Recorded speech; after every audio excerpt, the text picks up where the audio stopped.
हम आ गए हैं चैप्टर के लास्ट टॉपिक यानी उद्यमिता यानी एंटरप्रेन्योरशिप। एंटरप्रेन्योरशिप वर्ड आपने सुना होगा। एंटरप्रेन्योर्स कौन होते हैं, उद्यमी कौन होते हैं।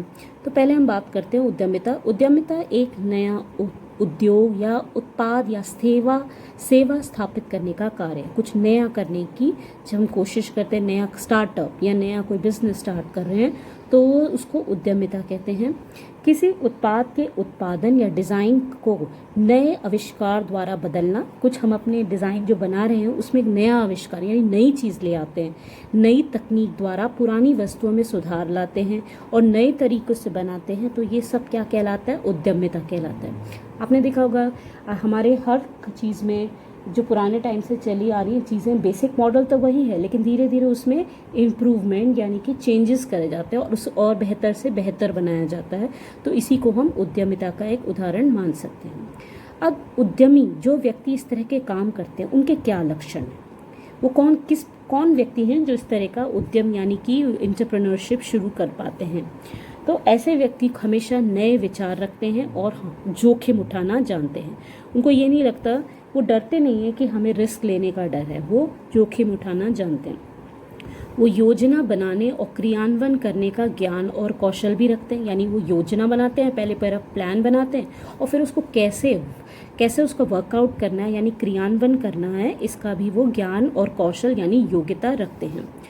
वो वित्त सामग्री यानी जो उसके लिए पैसे की आवश्यकता है वो, और व्यक्तियों और समय का प्रबंधन का कौशल भी रखते हैं। उनको पैसे को किस तरह मैनेज करना है, व्यक्ति जो वर्कर्स चाहिए और समय यानी जितना अवेलेबल टाइम है उसको कैसे मैनेज करना है, इसका भी उन्हें कौशल होता है। वो कड़ी मेहनत की इच्छा रखते हैं, उनको कड़ी मेहनत से कोई घबराहट नहीं है। आपने देखा है जितने भी नया बिजनेस स्टार्ट करते हैं वो कई घंटे अपने नौकरी में काम करते हैं और उसमें उनको कोई थकान नहीं होती क्योंकि वो उसको एंजॉय कर रहे होते हैं।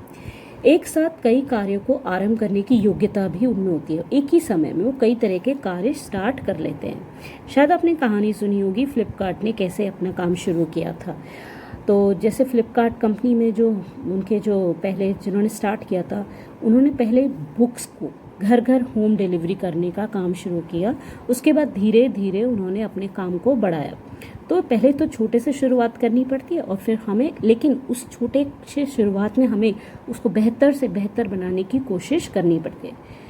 उसके बाद है हमें कठिन मुद्दों से निपटने की योग्यता होनी चाहिए। कोई भी काम आसान नहीं होता, हमारे सामने हर समय चैलेंजेस या कठिनाइयाँ आती रहती हैं और हमें उनसे निपटने की योग्यता भी होनी चाहिए।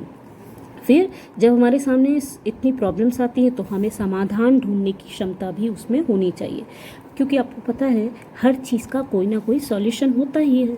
तो हमें बस उस सॉल्यूशन को ढूंढना है, ये नहीं कि प्रॉब्लम आई और हम अपना इंटरेस्ट खो बैठे। तो हमारा जो इंटरेस्ट होना चाहिए वो होना चाहिए हर प्रॉब्लम का सॉल्यूशन ढूंढने में।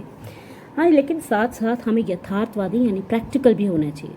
हर चीज़ में ये नहीं कह सकते हम कि ये हो जाएगा, ये काम हम कर लेंगे। हमें ये भी देखना पड़ेगा क्या इन कंडीशंस में वो काम एक्चुअली में हो सकता है या नहीं, इसके लिए हमें प्रैक्टिकल होने की ज़रूरत है। उसके बाद हमें असफलताओं, गतिविरोधों और चुनौतियों का सामना करने की योग्यता होनी चाहिए।